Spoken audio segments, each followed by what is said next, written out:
it. It's an opportunity to Yeah. taste a lot of wines, and you know, it's a 3-hour event unless you're a VIP. Yeah. You know.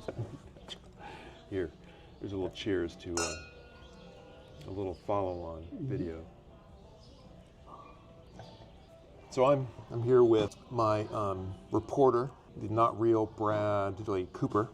He was happy to go out to Las Vegas recently to the Wine Spectator 2024 Grand Tour, where all wines on the show were over 90 points. 90 points, correct. Yeah. There were about over 200 wineries that were pouring from all over the world. Yeah.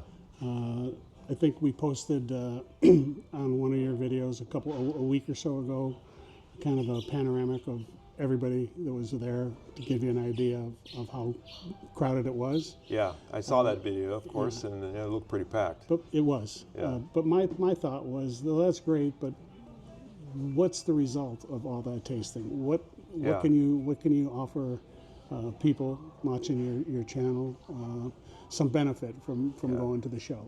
Yeah, so every wine was over 90 points, so that was a lot of great wines out there. Correct. So as you walk through, you tasted a lot, but you couldn't taste them all, of course. Correct. So as you journeyed through, what wines stuck out to you the best? It's interesting because I think there were probably maybe a dozen wines that I thought were, hey, this is kind of different. This is kind of nice. Yeah. I probably tasted maybe 35, 40 wines. Yeah, in one day. In one day. Yeah. Wow. So there was a lot of pouring out. Yeah. Right? Okay. Yeah. But it's interesting. As I was thinking about sharing with people, the one wine that impressed me the most was actually probably the most inexpensive wine in the whole show. It was actually a Sauvignon Blanc from New Zealand. Right. I'm trying to think, Alan Scott. Yeah. And actually, when I came back, I wanted to see where I could find it, and it's something you could find at Total Wine for $12.99. Yeah. But the aroma, it just stuck with me. It's such a fresh, fruity aroma, and the taste was just a nice, soft, one of those wines that I was kind of surprised by. I had never tried it, but that was one of the more memorable wines that I did taste. Right. So that was a Sauvignon Blanc. Yes. Any Chardonnays that stuck out to you? Didn't taste any Chardonnays. I don't recall, but I probably would not have. If I'm only going to taste so many, I probably wouldn't go down the Chardonnay aisle. Right. Yeah. I did taste Rambar. One of the baselines. Yes, right? but it didn't. It didn't strike me as being as memorable as some of the other wines that I would have tasted. Right. Yeah. So what about a Cabernet Sauvignon though? California cabs. Yes. I tasted several California cabs. I would put at the top of that list actually the Cayma Special Selection. They poured the 2018 Cayma Special Selection, and there's something about that wine that, for my palate, I always find it appealing. Okay. Yes. They also Catherine Hall poured their 2016, and it was nice to see how that has evolved. I thought that was very good. Yeah. And then maybe the third wine of domestic Cabernets, I would say Mount Brave. Okay. Again, a Napa cab, and there were probably 40, 45 maybe California Cabernets that were being poured. Right. But those are the ones that as I was walking around, I thought, these are really nice. These got real nice taste to it, structure to it. Now, you did taste other countries. Any French Cabernet Sauvignon, Bordeaux blends or anything like that? Interestingly enough, there were no Bordeaux wineries present. Really? No. I've gone in the past where there have been, dozen, 2 dozen, but for whatever reason, they're not gravitating toward this particular show. Right. So I didn't get to taste any Bordeaux wines, but I did taste Chile. I was very impressed with the wines from Chile. Don Melchior.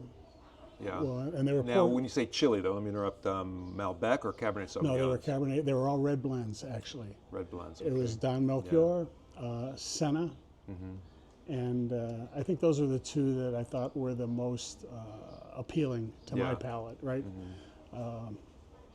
There were a lot of wineries from Spain, Yes. probably 40 wineries from Spain, Yeah. and but I did not try many of the Spanish wines. Yeah. Yeah. Australia, I tasted a Penfolds Bin 707 that I thought may have been one of the best 3 wines that I would have tasted in the show. Yeah. And we're still talking Cabernet Sauvignon. We're talking right? Cabernet Sauvignon. Okay, I'm sorry. Well, actually, I think that might be a Cabernet Syrah blend, Okay. if I'm not mistaken. Yeah, Australia is so large. There's many regions, AVAs in that area right there. That's a whole, could be masterclass in itself right Correct. there. So yeah.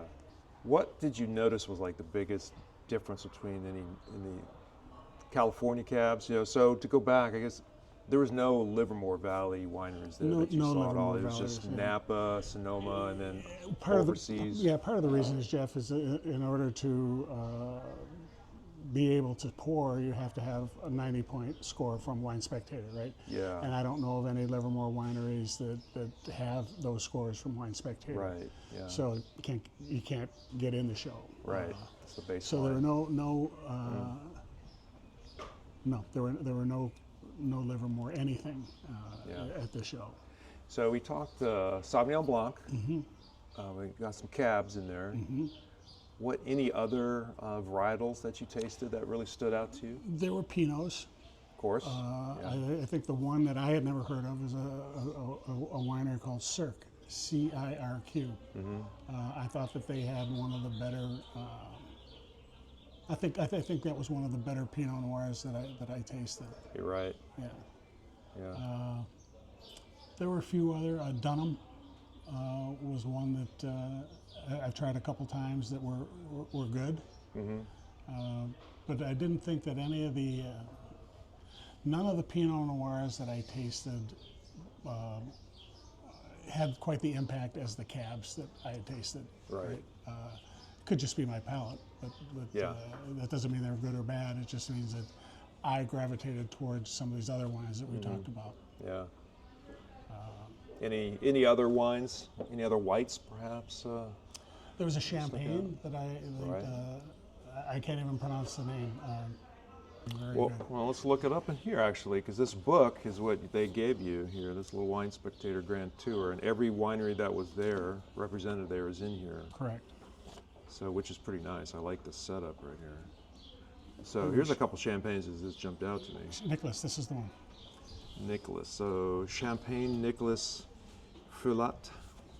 56. Hey, that's my best part right there. 56. You can't pronounce it either. I can. I just too many years of German in high school.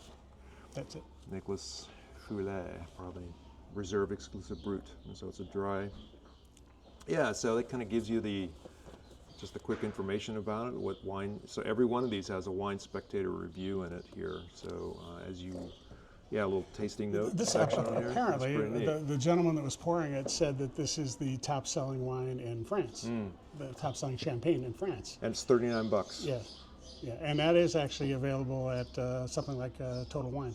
Yeah, that's neat.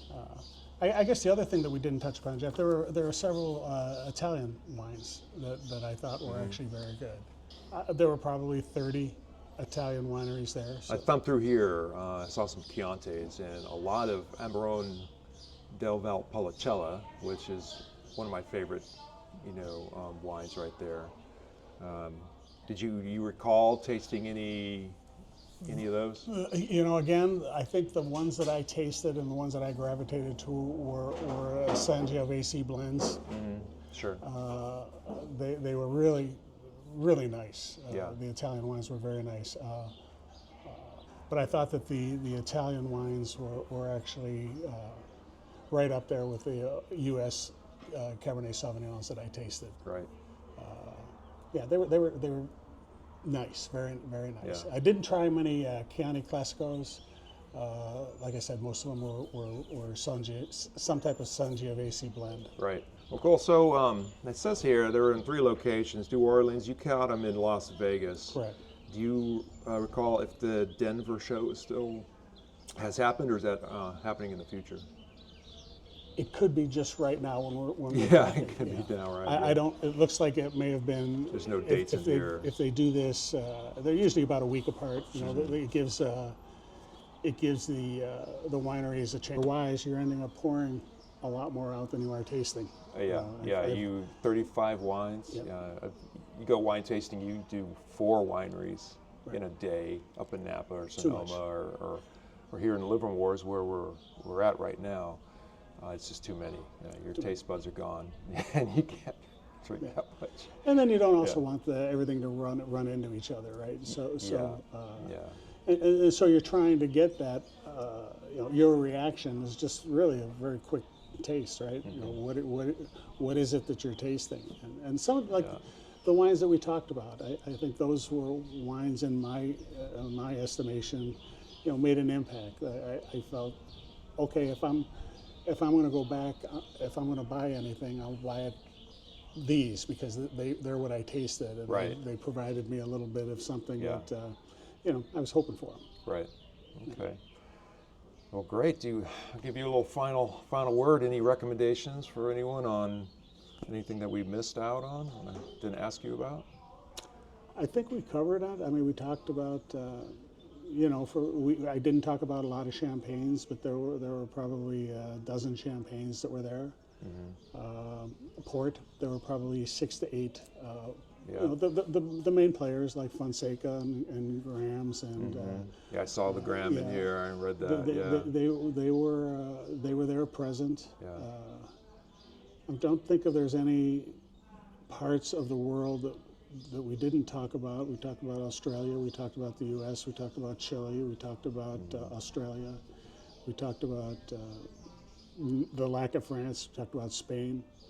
So really for somebody that wants to really explore all the different wines of the world, it's really a great opportunity. It is. Because it's there, and I wouldn't say it was so crowded that you couldn't get around. It's a big enough venue. It was at the Resorts World this year. Right. Nice place, I imagine. It's a nice, big enough room to house whatever it is, and they've got appetizers and food set up in a different room, so you can actually, you don't have to just taste without having any nourishment. Yeah. So they do. I think they do a nice job.